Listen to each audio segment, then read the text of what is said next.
Hello everyone, welcome to my channel Rakesh tutorial. আজ আমি দ্বাদশ শ্রেণীর তৃতীয় সেমিস্টারের ছায়াপ্রকাশনী বইয়ের ইতিহাসের মডেল সেট নিয়ে আলোচনা করব। টোটাল এই বইয়ে দুটি মডেল সেট রয়েছে।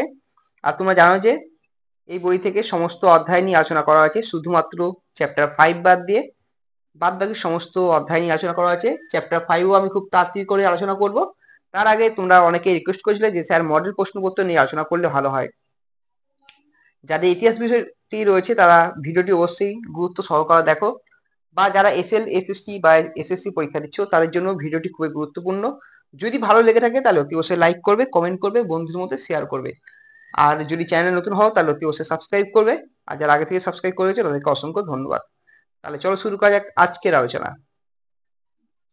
ফার্স্ট কোশ্চেন দেখো, পাল রাজাদের অন্যতম উপাধি ছিল পরমেশ্বর। চোল আমলে রাজার বিশেষ পরামর্শদাতা ছিলেন রাজগুরু। চোল আমলে রাজাকে সহায়তা করতেন যুবরাজ। সুলতানি প্রাসাদে সিজদা ও পাইবস প্রথার প্রবর্তন করেন গিয়াসউদ্দিন বলবন। মুঘল প্রশাসনে বাদশাহের পরেই ছিলেন ভকিল বা প্রধানমন্ত্রী। কৃষি পরাশর গ্রন্থটি রচনা করেন ঋষি পরাশর। এরপর দেখো স্তম্ভ মেলা দিয়েছে, তো এখানে একের হবে বি। চোল আমলে পান্ড কুলসানি। সুলতানি আমলে হচ্ছে মজলিস ই খলওয়াত। বলবনি আমলে নাইবাত ই খুদাই। আর গাল্লা বক্স হচ্ছে আকবর।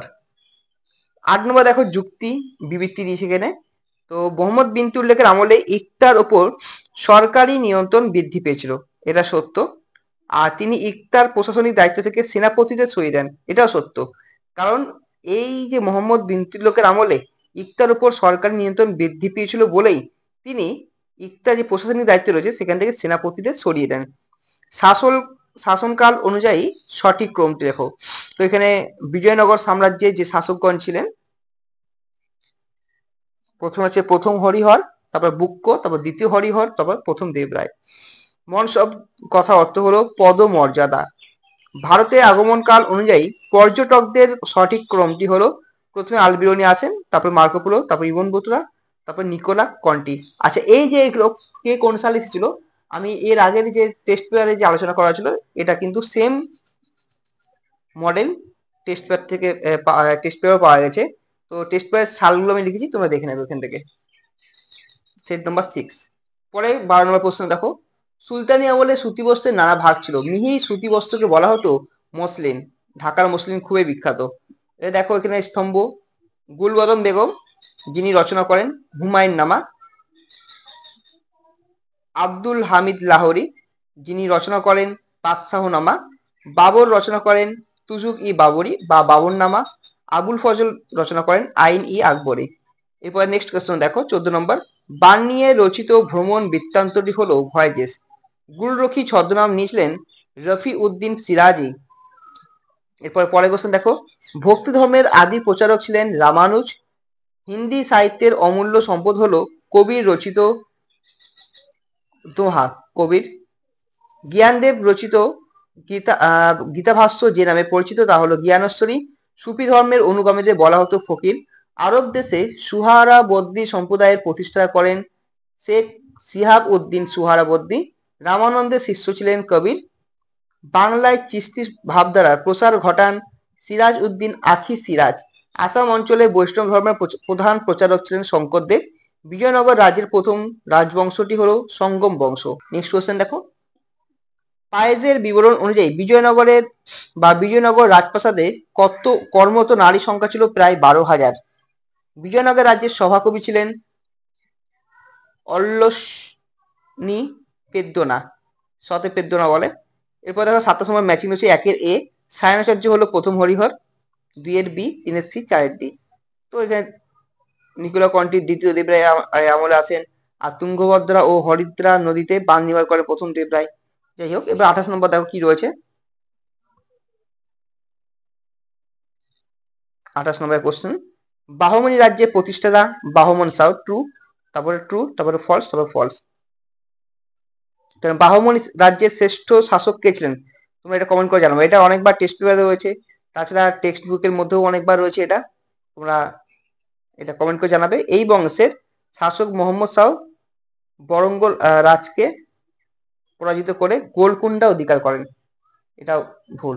আচ্ছা, নেক্সট কোশ্চেন দেখো, ইম্পেরিয়াম শব্দটির অর্থ হলো বা হলো একটি লাতিন শব্দ, ইম্পেরিয়াম সাম্রাজ্য। আচ্ছা, ইনকা সভ্যতা ধ্বংস করে ফ্রান্সিসকো পিজারো যে নীতির মাধ্যমে কোনো শক্তিশালী দেশ অন্যান্য দেশে শাসন কায়েম করে তাকে বলা হয় সাম্রাজ্যবাদ। ভারতে ফরাসি ইস্ট ইন্ডিয়া কোম্পানি গভর্নর ছিলেন Joseph Dupleix. Imperialism a study গ্রন্থে রচিত হলেন জন এ হ্যাবসন। মার্কেন্টাইলবাদ শব্দটি প্রথম বা সর্বপ্রথম ব্যবহার করেন অ্যাডাম স্মিথ। পরের কোশ্চেন দেখো, ম্যাচিং রয়েছে এখানে। তো এখানে কোনটা কোন দেশের উপনিবেশ? তো এখানে লেখা আছে মোজাম্বিক হচ্ছে পর্তুগাল উপনিবেশ, সোমালিয়া হচ্ছে ইটালি উপনিবেশ, কঙ্গো হচ্ছে বেলজিয়াম উপনিবেশ ছিল, আর মরক্কো হচ্ছে স্পেনের উপনিবেশ। পরের কোশ্চেন দেখো, সিরাজ উদ্দৌলার প্রধান সেনাপতি ছিলেন Mir Jafar. Board of revenue গঠন করেন ওয়ারেন হেস্টিংস। ব্রিটিশ ভারতে মোট 4টি চ্যাটার অ্যাক্ট বা সনদ আইন পাস হয়। কালক্রম অনুযায়ী সঠিক বিকল্প বেছে নাও। 5 সালা বন্দোবস্ত, তারপরে 1 সালা বন্দোবস্ত, তারপর 10 সালা, তারপর হচ্ছে চিরস্থায়ী বন্দোবস্ত লর্ড কর্নওয়ালিস চালু করেন। সঠিক বিকল্প লেখো। এবারে দেখো সঠিক বিকল্প বলেছে ভারতীয় শিল্প উদ্যোগের শিল্প বিকাশের বাধা। কি কি বাধা রয়েছে? তো এখানে দেখো, এখানে সবকটাই অনেক কটা একই মনে হলেও পুরো পারফেক্ট পুরো হচ্ছে বি, প্রতিযোগিতায় পিছিয়ে পড়া, লাইসেন্স প্রাপ্তির সমস্যা, ব্যাংক ঋণের সমস্যা, শুল্কের বিপুল বোঝা আর পরিবহনের সমস্যা। এখানে এগুলো কেন নয়? এগুলো কেন নয়? কারণ হচ্ছে বাজারের সমস্যা ছিল না, বাজারে ঠিক পেয়ে যেত। তাহলে দালাল অত্যাচার এটা ঠিক, কিন্তু এই যে এটা হচ্ছে হবে না। এটা সিএ প্রবলেম কি? সিএ প্রবলেম হচ্ছে যৌথ মালিকানা হচ্ছে সিএ প্রবলেম, আর শ্রমিকের সমস্যা। শ্রমিকের সমস্যা আমাদের ইন্ডিয়ায় কর্মজীবনে হবে না। আর এতে কেন হবে না? এ তো তাই দেখো বাজারের সমস্যা, এটা হবে না। তাহলে ফলে এইটা পুরো পারফেক্টলি হচ্ছে এটা। সবকটার মধ্যে একটু না একটু আছে, কিন্তু বি এর মধ্যে পুরো পারফেক্ট। এরপরে মডেল 2 নিয়ে আলোচনা করব। মডেল কোশ্চেন পেপার 2, চোল রাজাদের উপাধি ছিল পান্ড কুলসানি কুলাসনি। নেক্সট কোশ্চেন, চোল আমলের নিম্ন পদস্থ কর্মচারীদের বলা হতো সিরুনম। ভারতে সুলতানি শাসনের সূচনা হয় 1206 খ্রিস্টাব্দে।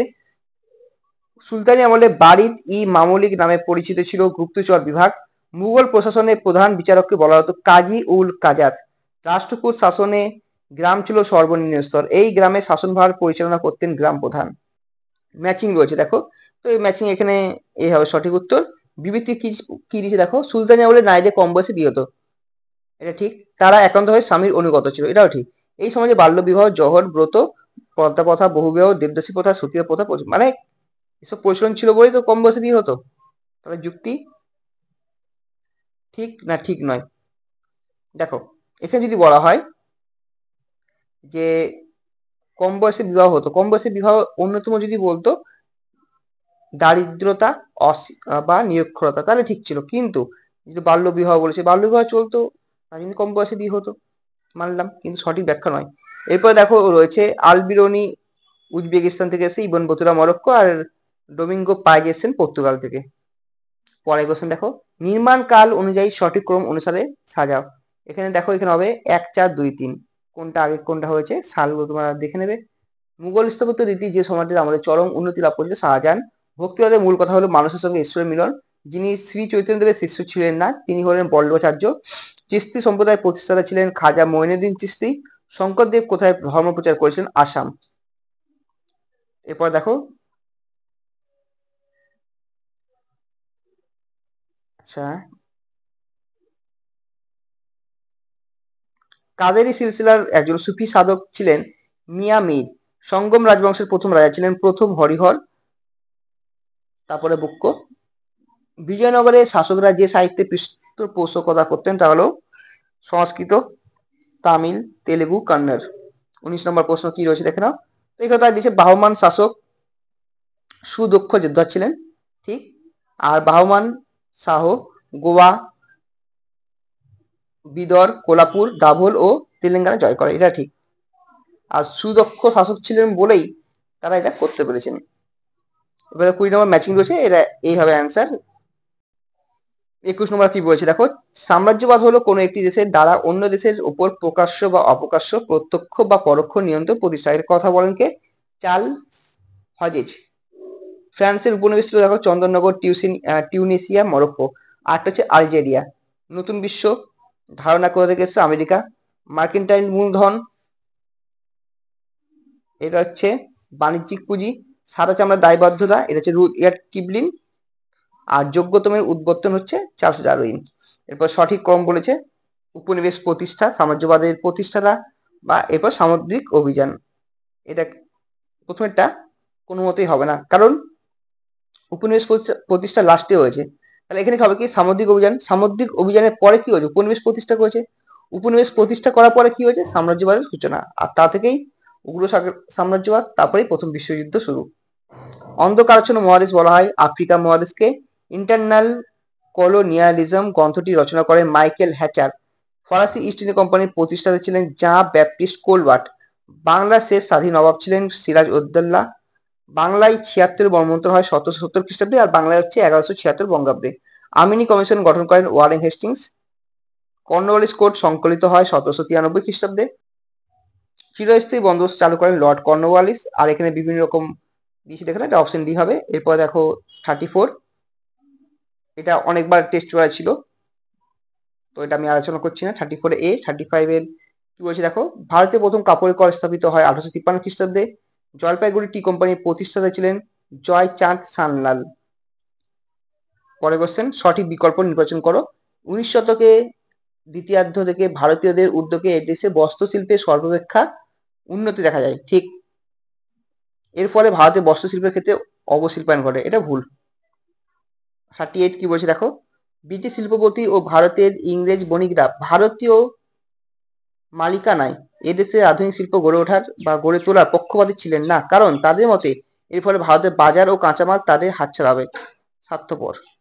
আসামে জঙ্গলে সর্বপ্রথম চা গাছ আবিষ্কার করেন Robert Bruce. Indian mining federation প্রতিষ্ঠা হয় 1913 খ্রিস্টাব্দে।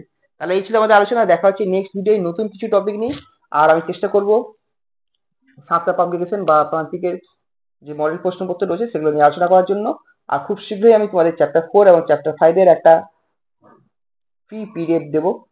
ফ্রি পিডিএফ প্রোভাইড করবো, যেটা অনেকে বলেছিল যে স্যার চ্যাপ্টার 4 আর 5 থেকে পুরো টেক্সট বই খুঁটিয়ে, বিভিন্ন সহায়িকা থেকে খুঁটিয়ে যদি আপনি কিছু কোশ্চেন দেন তাহলে খুব ভালো হয়। তো 1 2 3 অনেকের হয়ে গেছে, কিন্তু 4 আর 5টা নিয়ে একটু প্রবলেম রয়েছে। সেখানে আমি 4 আর 5 থেকে আমি তোমাদের ফ্রি পিডিএফ দেবো। তা সবাই ভালো থেকো, সুস্থ থেকো, ভালো করে পড়াশোনা করো, আর যেন 40-40 পাও।